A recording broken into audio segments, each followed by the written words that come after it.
step-by-step tips and techniques on how to cook perfect and mouth-watering baby back ribs. Baby back ribs cooked right are among the sweetest, most tender cuts of meat you've ever tasted. Done wrong, they're tough as shoe leather, and almost as tasteless. There are lots of questions about how to cook baby back ribs to get that sweet, fall-off-the-bone tenderness that's the hallmark of perfectly grilled baby back ribs. The question that's asked most often is, how long do you cook baby back ribs? But answering that question is a little trickier than just giving a length of time, which will vary with the method you choose to cook your baby back ribs. Before we talk about how to cook baby back ribs, though, here are a few facts about them that you should know. 1. Baby back rib basics. Baby back ribs are cut from the back of a pig, along the spine. They consist of part of the spine along with the ribs themselves and are actually a byproduct of cutting away the pork loins. The ribs from the center of the back are the most uniform in size, and have the leanest meat. Because the meat is so little fat in it, baby back ribs require special handling to keep the meat from drying out while cooking. 2. How to choose the best baby back ribs for grilling. When you're buying pork, you don't have the luxury of a USDA grade to tell you which piece of meat are better than the others. You'll have to rely on your own observation and knowledge. Look for the following characteristics when you're choosing baby back ribs for grilling. A. Uniform thickness on all ribs. Ribs that are uneven thicknesses will cook at different rates, and you may end up overcooking one part of the rib to get the whole rib cooked through. B. Very little curvature across the rib. The more the ribs curve, the harder it is to get even heat to all the meat. C. No exposed bones on the front section of the ribs where the meat is. D. Not enhanced. Some pork producers inject their meat with a solution of water and salts to enhance the flavor. Pork that's been enhanced must be labeled. If you can't get pork that hasn't been enhanced, you'll need to adjust the amount of salt in your rubs and marinade. 3. How to prepare baby back ribs for grilling. Once you get your baby back ribs home, you've got to get them ready for the grill.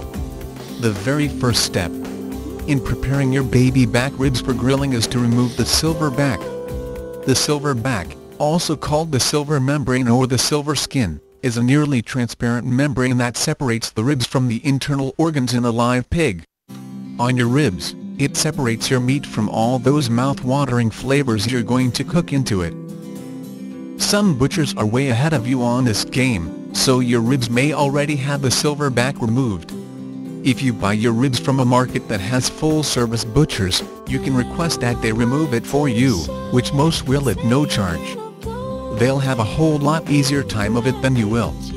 If you find yourself at home with a knife and a rack of baby backs that need the silver back removed, though, here's how you do it. A. Slide a paring knife under the silver membrane starting at the upper part of the bone and gently pull to separate the membrane from the bones. B. Once you've pulled up enough of the membrane to get a finger underneath it, slide your finger into the pocket and work it down along the length of the ribs. C. Grasp the separated skin and carefully pull it up and off the meat. The goal is to pull it all off in one piece. 4. The night before, a good dry rub needs a few hours to really work into the meat. Most barbecue pros recommend getting the rub on your meat the night before you're planning to grill, but you can get away with rubbing as little as an hour or two before you put them on the grill. There are many recipes for dry rub, or you can choose from any one of dozens of dry rubs on the market. You can also try coming up with your own dry rub recipe for baby back pork ribs. At this point, you can cover the ribs and put them in the refrigerator for a few hours or overnight to let the spices and salt go to work tenderizing and flavoring the meat. 5. How to grill baby back ribs. Barbecue purists will tell you that the only real way to grill baby back ribs is completely on the grill. The trick is to grill them low and slow, which can be a lot trickier than it sounds. These tips from pros can help. A. Invest in a barbecue thermometer if your grill doesn't have one. Baby back ribs should be cooked between 200 and 225 Fahrenheit for 4 to 6 hours. B. Use indirect heat. In a charcoal grill, pile charcoal to one side of the grill pan, and cook the baby back ribs on the opposite side of the grill rack. In a 2-burner gas grill, only use one burner and cook the ribs on the opposite side.